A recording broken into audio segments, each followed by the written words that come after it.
विधानसभा का सत्र चल रहा हो, विधायकों का शपथ ग्रहण के बाद राज्यपाल का अभिभाषण होना था, लेकिन नेता प्रतिपक्ष वहां मौजूद नहीं दिखे। तेजस्वी यादव को लेकर ये चर्चा सियासी हलकों में गूंज रही है कि क्या इस हार की वजह से वो इस कदर निराश हैं कि उन्होंने सदन में रहना तक उचित नहीं समझा। विपक्ष ने आखिर सत्ता पक्ष की तरफ से भी ये सवाल उठाए जा रहे हैं कि तेजस्वी यादव क्यों नहीं थे। चर्चा करेंगे इस पर।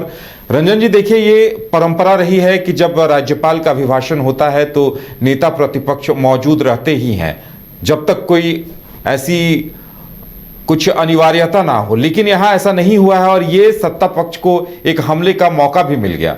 जी हाँ, बिल्कुल। देखिए, ये परंपरा रही है कि नेता प्रतिपक्ष रहते हैं। जो बुधवार को राज्यपाल का अभिभाषण हुआ, जिसमें कि उन्होंने जो है विधानसभा और विधान परिषद के सदस्यों को संबोधित किया, और वहाँ पर देखिए जो विधान परिषद की नेता प्रतिपक्ष हैं राबड़ी देवी, वो थी और राज्यपाल अपना अभिभाषण दे रहे थे। उसमें माइक भी खराब हुआ, इसे लेकर भी जो है विपक्ष ने सवाल उठाए। फिर राज्यपाल महोदय ने जो है कहा कि मैं इसे पढ़ता हूं जोर से, और फिर इस तरह से चीज़ें आगे बढ़ी। लेकिन इन सब के बीच जो सब ने गौर किया और देखा कि जो नेता प्रतिपक्ष बने हैं 2 दिसंबर को जो है नेता प्रतिपक्ष के तौर पर तेजस्वी यादव को मान्यता दिया है अध्यक्ष प्रेम कुमार ने। तो उसके बाद जब 3 दिसंबर को अभिभाषण होना था, तो चूंकि ये एक ट्रेडिशन रहा है कि ऐसे अवसरों पर नेता प्रतिपक्ष होते हैं, क्योंकि ये एक महत्वपूर्ण अवसर होता है जब राज्यपाल जो होते हैं वो विधायकों को और विधान पार्षदों को संबोधित करते हैं, और साथ ही जो सरकार का पॉइंट ऑफ व्यू होता है उसको सामने रखते हैं। लेकिन यहाँ पर तेजस्वी यादव अनुपस्थित थे।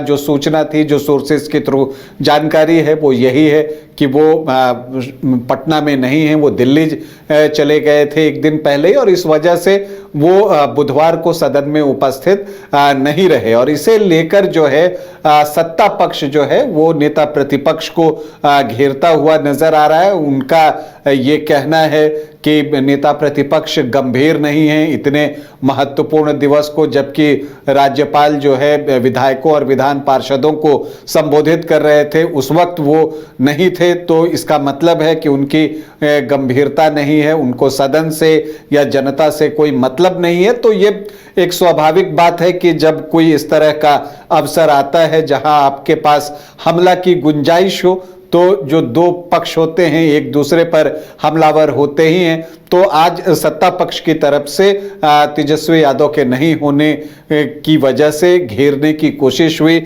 और इस तरह की बातें जो है वो कही गई, और वो जो है वो निशाने पर रहे सत्ता पक्ष के।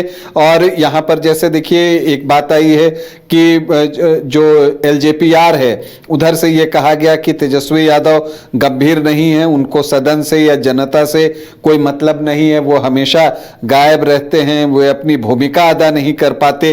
तो इस तरह की बातें हो रही हैं। बीजेपी ने भी तंज कसा है, और सुबह से ही ये चीजें चल रही थी कि हाँ तेजस्वी यादव नहीं है, इसको लेकर जो है सत्ता पक्ष की तरफ से सवाल उठाया जा रहा है। दूसरी तरफ अगर विपक्ष की बात करें तो विपक्ष जो है वो डिफेंस करता दिखा कि ये सिर्फ अभिभाषण था, कोई बहस होती तो वहां पर नेता प्रतिपक्ष होते, तो डिफेंस करने की कोशिश जो है वो आरजेडी की तरफ से हुई। हाँ, लेकिन जो एक परंपरा रही है, आमतौर पर यह हम देखते हैं कि जो नेता प्रतिपक्ष होते हैं राज्यपाल के अभिभाषण के वक्त, जबकि संयुक्त सदन को वो संबोधित कर रहे होते हैं, तो आमतौर पर रहते हैं। तेजस्वी यादव नहीं रहे, इसे लेकर कटाक्ष जो है वो सत्ता पक्ष की तरफ से किया जा रहा है कि हार से हताश हैं, इस तरह की बातें जो है वो कही जा रही हैं।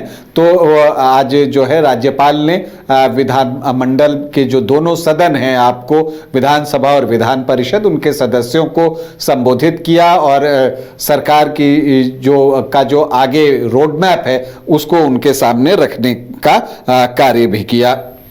तो अब देखिए, चर्चा इस तरह की चल रही है कि आखिर राज्यपाल के अभिभाषण में नेता प्रतिपक्ष मौजूद क्यों नहीं रहे। अब देखने वाली बात यह होगी कि इस पर आरजेडी की तरफ से या तेजस्वी यादव की तरफ से प्रतिक्रिया क्या कुछ आती है।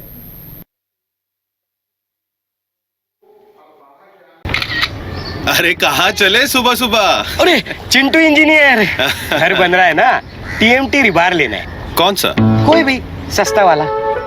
और नया फोन? हाँ। ये कैसे लिया? ये स्टोरेज, कैमरा, डिस्प्ले सब चेक करके लिया है। अच्छा, तो फोन के लिए इतना रिसर्च और घर के लिए?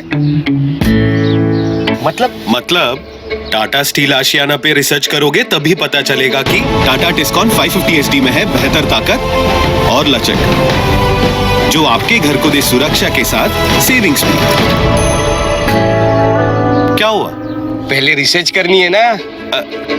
टाटा टिस्कॉन 550 SD, समझदार बने, बेहतर चुने। घर रहने का मकान भर नहीं, ये खुशियों की तिजोरी है। दरवाजे पर दस्तक देता पड़ोस, खिड़कियों से उमड़ आता आसमां, तारों में उलझी ऐसी ना जाने कितनी दास्तां। कहती हैं चले डायमंड सिटी, एक सफर हम सफर के साथ अपने घर तक। Diamond city, life long bonding, 500 से ज्यादा खुशहाल डायमंड परिवार। जल्दी करें, सिर्फ 200 फ्लैट बाकी। आज ही बुक करें अपना आशियाना।